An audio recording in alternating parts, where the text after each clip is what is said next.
Assalamualaikum and good day to distinguished judges, respected educators, ladies and gentlemen. Let me begin with a question.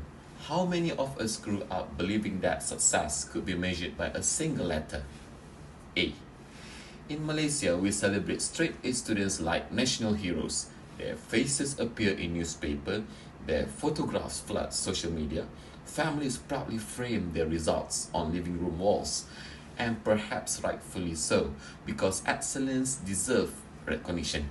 But today, I stand before you to ask a difficult question.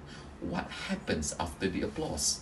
What happens when a student who scores perfectly on paper becomes afraid to speak in meetings, afraid to ask questions, afraid to fail, afraid to think differently?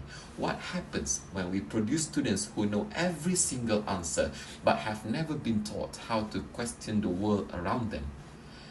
Ladies and gentlemen, Malaysia does not need more A students. Malaysia needs brave thinkers.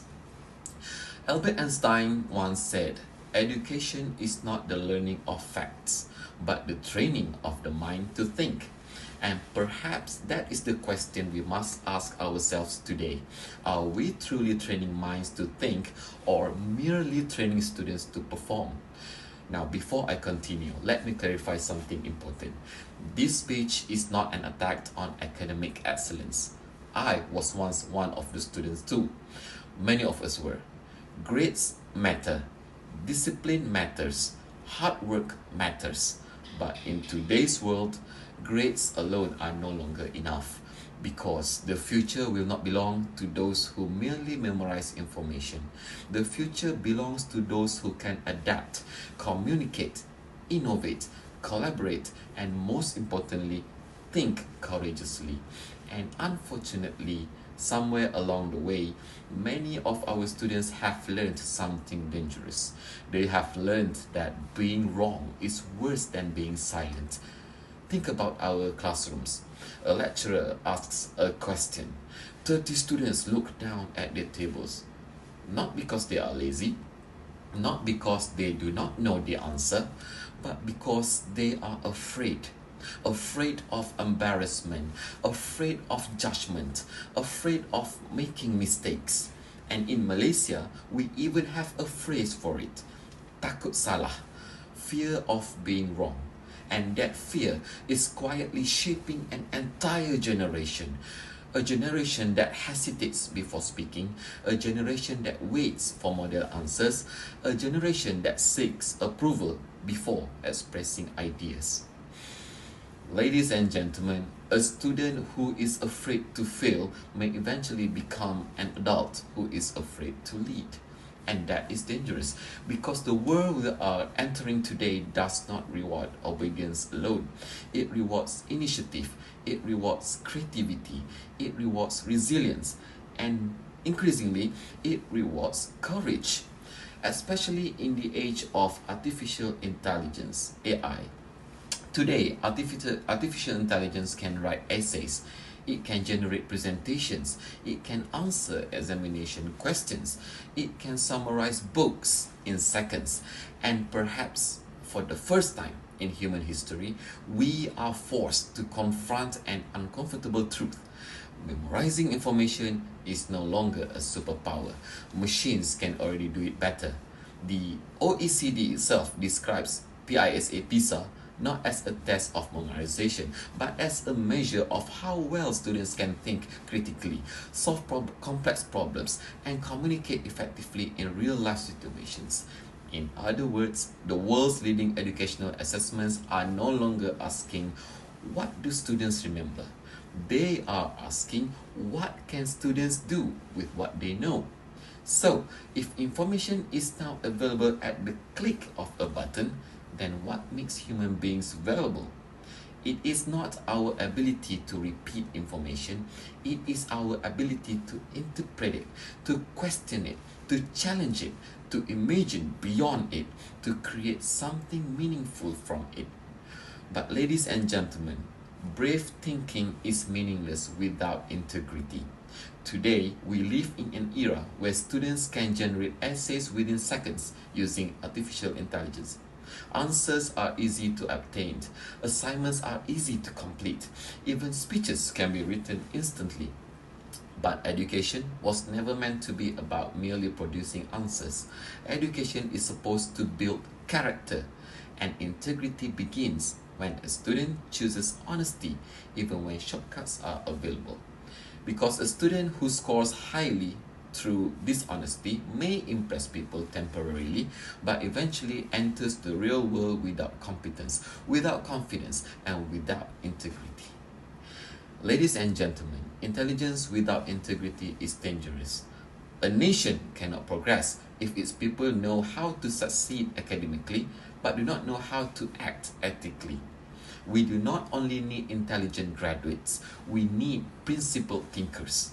Thinkers who are honest enough to admit mistakes, courageous enough to learn independently, and ethical enough to use technology responsibly. Ladies and gentlemen, the future will not ask our students, how well did you memorize?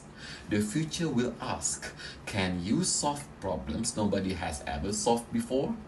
Can you lead people through uncertainty? Can you think independently when the answers are unclear? And those are not skills developed through fear. They are developed through brave thinking. But here is the tragedy. Many brilliant Malaysian students are silently losing their confidence long before adulthood. Not because they lack intelligence, but because they have spent years believing that mistakes define their worth. Some students stop asking questions because the fear of sounding unintelligent. Some stop participating because they were laughed at once. Some become so dependent on perfect answers that they no longer trust their own thinking. And eventually, many graduates leave universities with degrees but without direction, with qualifications but without confidence, with knowledge but without voice. Ladies and gentlemen, an examination may measure memory, but life measures courage, and courage is becoming increasingly rare. We now live in a culture where students are terrified of imperfection. They edit themselves before speaking. They compare themselves constantly online. They chase validation more than growth. And perhaps unintentionally, our education culture sometimes reinforces this fear. We reward correct answers more than original ideas. We celebrate results more loudly than resilience. We teach students to avoid mistakes instead of learning from them. Sir Ken Robinson once said, if you're not prepared to be wrong, you'll never come up with anything original. And perhaps that is what many students are missing today. Not intelligence, but permission to fail without losing their self-worth. History has never been changed by people who were afraid of failure. Innovation has always belonged to those who are willing to risk embarrassment. Imagine if every inventor stopped after their first failure. Imagine if every leader remained silent to avoid criticism. Imagine if every teacher avoided trying new methods because they feared making mistakes. Progress would never exist. Ladies and gentlemen, the students who will shape Malaysia's future are not necessarily those with perfect report cards. Sometimes they are the students who are brave enough to ask difficult questions. The students courageous enough to challenge outdated thinking respectfully. The students willing to try, fail, reflect, and try again. And perhaps most importantly, the students who dare to think for themselves. Now let me say this clearly. Teachers are not the problem. In fact, many educators across Malaysia, nationwide, are trying their very best to transform learning. They are creating collaborative classrooms. They are encouraging discussions. They are integrating technology. They are promoting critical thinking. But transformation cannot happen through teachers alone.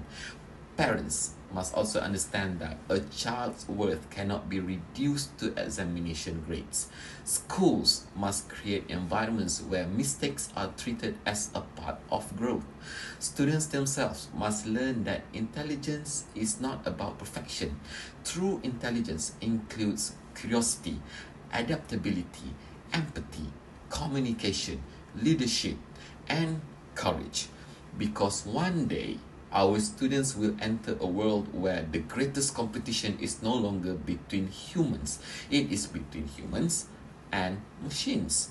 And machines may calculate faster than us. They may store more information than us. They may even imitate human writing and speech. But machines cannot dream. Machines cannot feel purpose. Machines cannot inspire hope. Machines cannot stand up after failure with renewed determination. And machines cannot replace brave human thinking. Ladies and gentlemen, Malaysia is filled with talented young people. I see them every single day. Students with ideas, students with potential, students with creativity hidden beneath fear. And perhaps what they need most is not another reminder to score perfectly. Perhaps what they need is permission to think boldly, permission to speak, permission to question, permission to fail, and permission to become more than just excellent exam candidates. Because education was never meant to produce students who simply obey instructions. Education should produce minds that explore possibilities, minds that challenge limitations, minds that create change. So yes, let us continue celebrating academic achievement, but let us also celebrate courage, celebrate creativity, celebrate resilience, celebrate integrity, celebrate students who dare to think differently. Because in the end, a nation does not rise because its people memorize answers. A nation rises because its people have the courage to imagine better ones. And perhaps Malaysia needs thinkers who are not only intelligent but courageous, not only knowledgeable but ethical, not only successful but principled. Because the true purpose of education is not merely to produce high scorers, it is to produce human beings with wisdom, integrity, and the courage to improve the world around them. And perhaps Malaysia does not need more A students. Perhaps Malaysia needs brave thinkers. Thank you.